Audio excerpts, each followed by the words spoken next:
My top 10 tips for the Camino. I am on the way to La Faba and saw this cute little bench by the side of the road, and I thought, let me go ahead and do this. And they all begin with an S. Tip number 1, start training early. I didn't train well enough, and I really regret it. I met some lovely people along the way that maybe could have been a fun Camino family, but I just couldn't keep up with their pace. I would recommend strength training, stretching, and of course steps. My mistake was only focusing on steps and trying to do too many too quickly. I wish I had started with stretching and strength training and added building up steps last. Number 2, stars. Trust the stars. When you're planning where you want to stay, go onto booking.com, read the 5-star reviews to get a good idea of what's going to be amazing, and then read the 1 stars, because if you hate to be cold and that's the reason people give it a 1 star, then that place is not for you. But if you don't care about being cold and the only criticism is that the albergue is cold, then go for it. So factor both of those in. The other thing that you should trust as far as stars is the legends. The albergues that are legendary for a reason. They've earned it. Places like Viña Femina, My Way, Casa Susie, La Morena, they're next level. And you don't want to miss them. And a lot of them book up early. So go ahead and make sure that, and of course, Orasan, Borda, you need to book those places really, really early. Number 3, skip. Skip the Paradors. They are overpriced, overrated.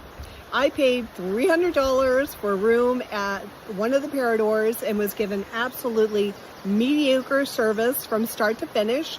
The next day, I stayed at an albergue for $17. I was treated like a queen and loved every minute of it. Don't waste your money on overpriced hotels. On the Camino, price has nothing to do with the value and the experience. There is one exception. If you want real luxury, I mean luxury, what I thought the Paradors would be, I highly recommend the Casa Grande Hotel in Gragnon. I loved Gragnon, and I absolutely loved that hotel. It was pure luxury. Loved every minute of it. Number 4, ship. Ship if you need to. I've shipped my luggage every day because I brought my laptop along with me because I'm actually working on the Camino, and I also overpacked. So if you want to ship every day, I think that that's fine. But you may just need to ship once in a while. Maybe if there's a really steep uphill or a steep downhill, your legs are hurting, you're tired, don't be ashamed to skip. There's always those people out there that fancy themselves, these great caped heroes or, legends in their own mind who want to brag about, I walked every step and I carried my... Who cares? It doesn't matter. If you need to ship. If you need to take a taxi, take a taxi. If you need to take a bus, take a bus. It doesn't matter. The key is to get to the finish line. That was number 4. Ship if you need to. Number 5, socks. No one bought more socks to the Camino than me. I literally started with about 10 pairs. Remember, I was shipping my bag, and I tried everything. And in the end, it was the Injinji socks, the 2 layers. I think that they're the best. It's Injinji. I would just get those and be done with it. Number 6, I would recommend a short, simple hairstyle. Notice I got bangs. Right, I got a beautiful haircut in Malaga. And if I had a blow dryer, it would look gorgeous. But since I don't have a blow dryer, it looks like a train wreck. So I would recommend getting a very simple, and if you can pull it off, short hairstyle. That's for the women out there. And if not, then a hat. I just wear a hat all the time. That's my go-to here on the Camino. Number 7, stop. Just stop for the Sellos, stop for the stamps, stop for the little artisans, Stop for the people who set up a fruit stand by the side of the road. I cannot wrap my brain around why anyone would go flying past a little old lady sitting by the side of the road offering you a stamp. Why would you walk past that woman? Stop. Savor the moment. Get the stamp. I love the stamps. Buy the earrings. Wait a minute, I've got the bracelet. Here we go. Buy the bracelet. Buy the necklace. I don't care if you throw it out later. Support the people sitting by the side of the road. It's part of the fun, and it's, I just love it. Support the locals. It's important. This is how they make their living. Selling little jewelry to the peregrinos. Number 8, secure your stuff using air tags. I am so happy that I have my air tags, and it just tells me, you know, your bag is on the way, your bag is where it needs to be, or I have one in my wallet. If I leave my wallet somewhere, my Apple Watch notifies me right away that I've left something behind. I really do love the air tags. They're not expensive. So if you have an iPhone, definitely get air tags. Make sure they have a fully charged battery, and if it's getting low, you can replace it very cheaply. Number 9, stays booked in advance. Don't believe the people who did the Camino before COVID and love to sit on Facebook saying, the Camino will provide, the Camino will provide. They're completely out of touch.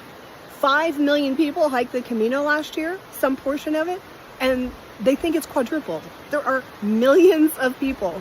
I was in Roncesvalles the night that, or one of the many nights that people came over the Pyrenees in the hail, and it was getting dark, and they were already hypothermic, and they were told to keep going to Zubiri, which itself is a very difficult hike, and maybe they would get a place to stay. Book your stays in advance unless you are a young person, incredibly fast, and willing to engage in the bed race for a location at the local municipal albergues. I have seen them fill up by 1 o'clock, 2 o'clock. They're completely filled. So I would be very skeptical about all these. The Camino will provide a place for you.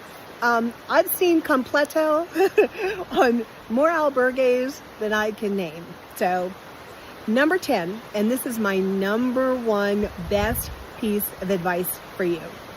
Stop in Molinaseca. One of the most demanding climbs so far is, and it's the opposite of a climb, it's downhill after the Cruz de Faro.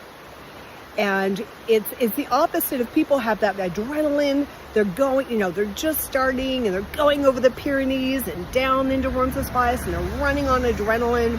And, the early days in the Camino, when you go to the Cruz de Faro, it's the opposite. It's like and that downhill, I have had so many people tell me that steep decline, steep descent out of the Cruz de Faro was the most difficult. And my best piece of advice is to stop in Molinaseca. Do not go on to Ponferrada. The road from Molinaseca to Ponferrada is like soul-sucking. There's nothing there. And what is in Molinaseca is one of the best, very affordable little stays on the Camino. It is the Hostel San Nicolas. I hope I've got this right.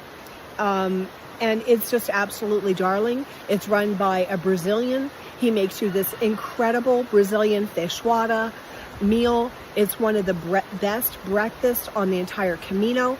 You get up, get out early the next day. You can get into Ponferrada for second breakfast, see the castle, and honestly, once you've seen the castle, you've kind of seen it, and go on your merry way. That is my best piece of advice for anyone hiking the Camino. When you get to the base of after the Cruz de Faro, at the descent, it's Molinaseca. Cross the river, soak your feet in the river if you want. Make the first left at the base. There's a wonderful, friendly little restaurant there. Have yourself an Aquarius. Tell them you're on the way to Hostel San Nicolas. They walked me over there so that I didn't get lost. And those are my top 10 tips for the Camino, and things I wish someone had told me, and I hope you find them valuable.